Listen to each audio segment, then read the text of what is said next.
مدت از 3 سال پیش با یک زنی که صاحب 4 فرزند بود از شوهر اولش که جدا شدگی بود، نهایت فقیر و کمبغل بود و از اسلام هم دور بود، به خاطر ثواب با او نکاح شرعی کردم همچون زن دوم و با مرور زمان شکرانه خدا که او نمازخوان شد و لباس اسلامی دربر کرد و این زن در 7-8 ماه آخر با جوانی که از او نکم از 15 سال خورد بود پنهانی خانه را اجاره گرفته خیانتی بر من کرد و من جواب او را دادم و در بعضی امر معروف های شما شنیده بودم که زنهایی که توبه میکنند پروردگار گناه های آنها را میبخشد و مدت 1 ماه زیاد میشود که عصبهای من خسته شدند و از پروردگار زاری و تولا میکنم که انتقام من را از این زن فاحشه و این مرد زناگار بگیرد.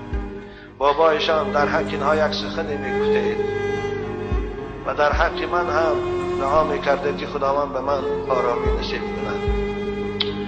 خب دادر عزیز، خداوند شما را اجر زیاد.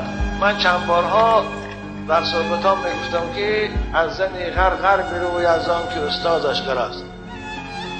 یک جوان در دانشگاه ملی میخوانده است، یک نماز عصر آمد پیش من گفت که بایشان همین تویهات شما همین سخنی میگه، من همین سخن نفهمیدم چی گفتی گپ است؟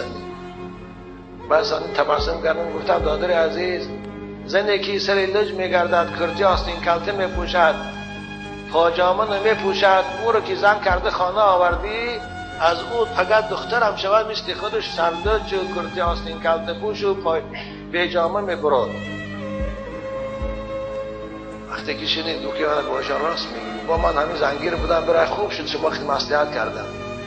تو دختری با ایمان و با حیا و با عفت گیری، انشاءالله خدا خواه از اون فرزند با حیا و با عفت و با ایمان میبرد.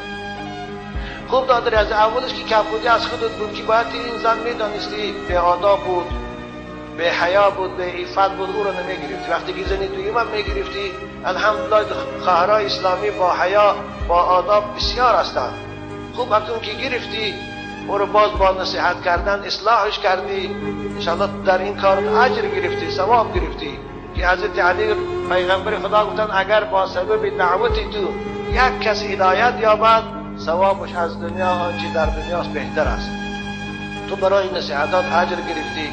خوب اکنون این که زن بدبختی کرد و به شما خیانت کرد، به مجردی همون خیانتش نگاهی او با شما بریده شدگی بود. خوب که ما فهمیدید و اونها رو قفیده سرش دادید، جوانمردی کردی، خوشا به حالت. من تو رو برای این غیرتت مبارک میگویم. خداوند شما تو صبر دید و یگان همسر خوبی دیگر نصیب کنم. اولش که همون همسری اولاد کفایه کن گرد دادر عزیز. دو زندگی کاری مشکل است، لیکن باز انشالله اگر ذوقت زیاد باشه انشالله خداوند نصیب میکنه با دختر خوب میابی. لیکن من برای این جوانی که خانه شما رفت آمد داشته است و بالای این نون و نمک شما رو خوردن با همسر شما خیانت کرده است، من به او میگویم دادر عزیز، وقتی که بازنی مردم چشم بد کردی منتظر باش بازنی آینده تو کسی چشم بد میکنن. در رسول اکرم میگه من زن از اون یبی، کسی زنا میکند با کسی در حق برادرش خیانت میکند، حتما دیگر کس با زن او خیانت میکند. بنابر تو زن این برادر رو خیانت کردی، آینده تو کسی هم که گیری در قصد داخلی داخانه محکمش هم که کنی در حق خیانت میکنی. اینو منتظر باش، پیغمبر دروغ نمیگوید. دوم رسول اکرم میگه من زنا بامرأة متزوجة کان علیها و علیه نصف عذاب هذه الامه. شخص با زن شوهردار خیانت کند، بر این زن و بر این مرد زانی عذابی هم نصف امت عذابش خدا بالا بوده میکنه. یعنی چگونه نصف امت عذاب و چه مشکل است جمع شود بالا یک کسته، همین عذاب سخته برای مردی که در حق زن شوهردار خیانت میکنه. برای این به شرط البته شوهرش خبر نداشته باشه و این چنین باز ثوابهای تو را چند قدر ثواب داشته باشی. البته زناگارا که ثواب هم ندارن باید، ثوابهای تو را فقط خداوند برای خیانتی کردن گرفته در این شوهر زن میتید. تو انشاءالله دست خالی همراه همون فاحشه هر دو دوزخ می‌روی. عذاب زناگارا خیلی عذاب سخته ای. لها 7 ابواب لكل باب منهم جزء مقسوم. تفسیر این آیه که میگه از همه سخت‌ترین عذاب در دوزخ عذاب زنهای زناگار و مردهای زناگار است. ولی منتظر شو مگر که از قبر خستی ای جوان شرمنده، ای خواهر شرمنده بدبخت، از قبر که خستی مردی ان همون جوان در پیشانیت کشار، از اون زرداب رفتن میگیره دهنت و درآمدن میگیره در بین مردم همه تماشات میکنن، آن رو شرمندگی رو ببین. ای جوانی بدبخت، ای جوانی که خیانت میکنی با زن مردم، با دختری مردم، اگر از قبر خستی شرمگاه او زن خدا در پیشانیت پیدا میکند، همون خدایی که در بین پای او زن او رو پیدا کرد اگر در پیشانیت پیدا میکند، از داخل زرداب رفتن میگیره دهنت ده، آن رو شرمندگی رو میبینی. حالا یه لحظه راحت دارد، منتظر شرمندگی باش. حالا فرصت از توبه کن. خداوند برای زناگارا، برای تو بدبخت زنک، برای این جوان، برای تو حد و سنگسار است تا مردن، برای این 100 تازیانه است. این حکم شرع است. خداوند نصیب کند سال را که قانون قرآن عملی شود این زناگارا رو سنگسار کنیم. انشاءالله امید دارم من خدا صاحب دینش است، روز این قانون عملی بشود. سفت جوان مرد شب، برای تو جوان دختر که دخترهای بیشوهر.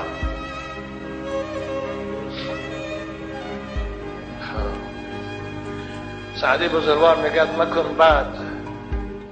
مکن بد به فرزند مردم نگاه، که فرزند خویشت برایت تباه. دختری مردم بد نگاه نکن با چشم بد، کلین مردم با چشم بد نگاه نکن، زنی مردم با چشم بد نگاه نکن. دختری خودت، کلین خودت، زنی خودت مانجو بمان. مکن بد به فرزند مردم نگاه، که فرزند خویشت برایت تباه. بنابراین الان فرصت داره و با دادگان وقتی جاهلیت کرده بوده توبه کنه، گریه کنه شبها. والله این خجالت هست، او رو به هیچی ششته نمیتونه. عزیز میگوید تفسیر آیه مبارکه وَأَنَّ اللَّهَ يَرَى سُورِ اقرده.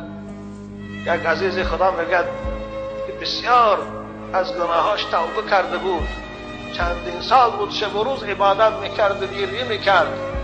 دوستاش میپرسیدن آخه چون اینقدر گریه میکنی؟ تو باقی در وقتی تو بدبخت بودی، الان آخه 20 سال 30 سال شد تو نمازخوان هستی، تو ذکر خدا و قیام لیل داری، توبه داری، چون اینقدر گریه میکنی؟ بگم از ترس گناه ها. آخر گناه ها رو خدا گذاشت. خدا خود وعده کرده است که من بندم پشیمان شه و از صدق توبه کنه، من گناهشو میگذارم. خودش وعده کرده. چون اینقدر تو خود عذاب میتی؟ میگفت آره میدانم خدا گناه رو میگذارد، لیکن شرمندگی این که من در بالای او زنک دیده بود، او من دیده بود، من به او رو پروشم، چطور روی وی نگاه میکنم؟ آیا زناگارا، آیا عرقخورا، خدا شما رو میبینه. اگر رو برو به خدا بگی در مرافعی زودی باید تو رو که دیده بود در بالای این مرد فاحشه، در بالای این زن فاحشه، چطور روی او رو نگاه میکنی؟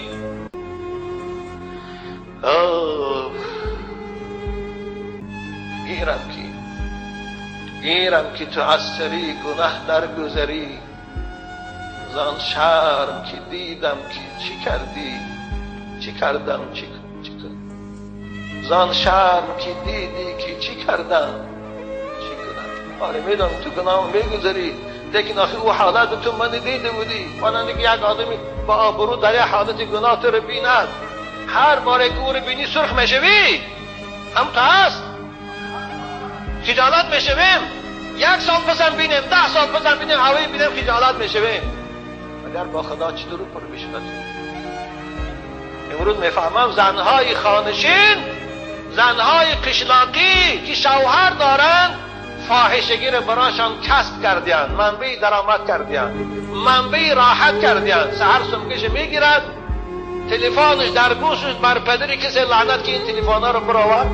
خداوند الهی فقیر کند و سخت‌ترین حالت جزاش دیاد تمام زنی تاجیک دختری تاجیک خواهی جوان است و خواهیاش و شوهردا در گوشش تلفن با همون فاحشی بدبختی صحبت دارن از خانه قرابت تلفن میگیره او خرید لعنتیش میگه سوارش میکنه اشترام داری که افتاد یک عیب و شرم بود احتیاط کردم یا تو یک جای بجایی با او میخوردن امروز دیگر نه شرم است نه احتیاج است گفتن استانبول سیل زیر کرده 2 متر 3 متر سیل خانه ها رو شسته شب مولا عبدالرحیم قلندر است مهمان ما بود گفت او باید از این بدتر شود زیرا وقتی که من در استانبول بودم میگه یک خانه یک شخص مهمان شدم و برای خاطری استراحت کردن میگه بیرون برام به بحر در لب بحر رفتم میگه در بین مردم مرد و زنی لچ عریان پیش آدم تو بشین باید دیگر علاقه جنسی دارم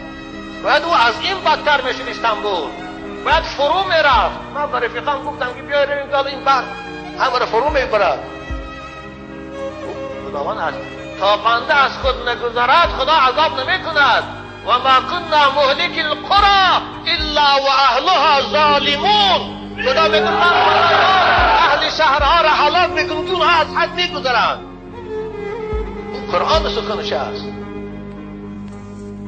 فاحشه ها ظاهر شدن گره دوشنبه ده نگاهتون خدای قادر است ورزا با جمع میکنه یه باره سرش میتیه نه دوشنبه میمونده نه دیگر جو